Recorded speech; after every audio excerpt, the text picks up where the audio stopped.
ವಿಕಸಿತ ಭಾರತ ಸಂಕಲ್ಪ ಯಾತ್ರೆ ಅಂಗವಾಗಿ ಕೇಂದ್ರ ಸರ್ಕಾರದ ಮಹತ್ವಾಕಾಂಕ್ಷಿ ಯೋಜನೆಗಳ ಪ್ರಚಾರ ಕಾರ್ಯಕ್ರಮ ಹುಬ್ಬಳ್ಳಿಯಲ್ಲೂ ಇಂದು ಕೈಗೊಳ್ಳಲಾಯಿತು.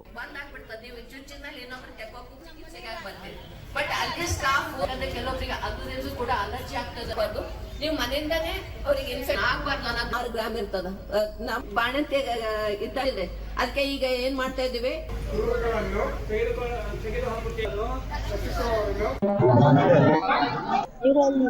ದೂರದರ್ಶನದೊಂದಿಗೆ ಲೀಡ್ ಬ್ಯಾಂಕ್ ಅಧಿಕಾರಿ ಯೋಗಿತಾ ದಾವಂಡೆ ವಿಕಸಿತ ಭಾರತ ಸಂಕಲ್ಪ ಯಾತ್ರೆ ಕೇಂದ್ರ ಸರ್ಕಾರದ ವಿವಿಧ ಯೋಜನೆಗಳ ಕುರಿತು ಜನರಿಗೆ ಮಾಹಿತಿ ನೀಡಲು ಸಹಕಾರಿಯಾಗಿದೆ ಎಂದರು. ಕೇಂದ್ರದಲ್ಲಿ ಅಥವಾ ಜಿಪಿ ಲೆವೆಲ್ ಅಲ್ಲಿ ಆಯ್ತು ಅಥವಾ ವಾರ್ಡ್ ಲೆವೆಲ್ ಅಲ್ಲಿ ಏನು ಯಾತ್ರೆ ನಡೀತಾ ಇದೆ ಅಲ್ಲಿ ಬಂದು ಅಲ್ಲಿ ಬ್ಯಾಂಕಿನವರು ಕೂಡ ಒಂದು ಬಂದಿರ್ತಾರೆ, ಅಲ್ಲಿ ತಮ್ಮ ರಿಜಿಸ್ಟ್ರೇಷನ್ ಮಾಡ್ಕೊಳ್ಬಹುದು.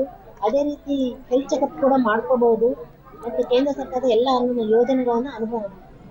5 ವರ್ಷ ಮೇಲ್ಪಟ್ಟವರಿಗೆ ತಾಲೂಕು ವೈದ್ಯಾಧಿಕಾರಿ ವಿಜಯಲಕ್ಷ್ಮಿ, ಕೇಂದ್ರದ ಯೋಜನೆಗಳು ಮನೆ ಬಾಗಿಲಿಗೆ ತಲುಪಲು ಈ ಯಾತ್ರೆ ಮುಖ್ಯವಾಗಿದೆ. ಪ್ರತಿಯೊಬ್ಬರೂ ಕೇಂದ್ರ ಸರ್ಕಾರದ ಆರೋಗ್ಯ ವಿಮೆಗಳನ್ನು ಪಡೆಯಲು ಸಲಹೆ ನೀಡಿದರು. ಆರೋಗ್ಯದಲ್ಲಿ ಯಾವುದೇ ರೀತಿಯ ಸಮಸ್ಯೆ ಬಂದರೂ ಕೂಡ, ಈಗ ಉದಾಹರಣೆಗೆ ಕ್ಯಾನ್ಸರ್, ಟಿಬಿ, ಆಕ್ಸಿಡೆಂಟ್ಸ್ ಇಂಥವು ಕೂಡ ನಾವು ಆಕ್ಸಿಡೆಂಟ್ ಆದಲ್ಲಿ ತೀವ್ರತೆ ತುಂಬಾ ಇರುತ್ತೆ. ಬೇಗ ಹೋಗಿ ನಾವು ಡೈರೆಕ್ಟ್ ಆಗಿ ಯಾವುದು ನೋಂದಣಿ ಇರ್ತದ ಆ ಆಸ್ಪತ್ರೆಗೆ ಹೋಗಿ ಅಡ್ಮಿಟ್ ಆದ್ಮೇಲೆ ಉಚಿತವಾಗಿ ಅವರಿಗೊಂದು ಈ ಒಂದು ಸೌಕರ್ಯನೂ ಸಿಗುತ್ತೆ.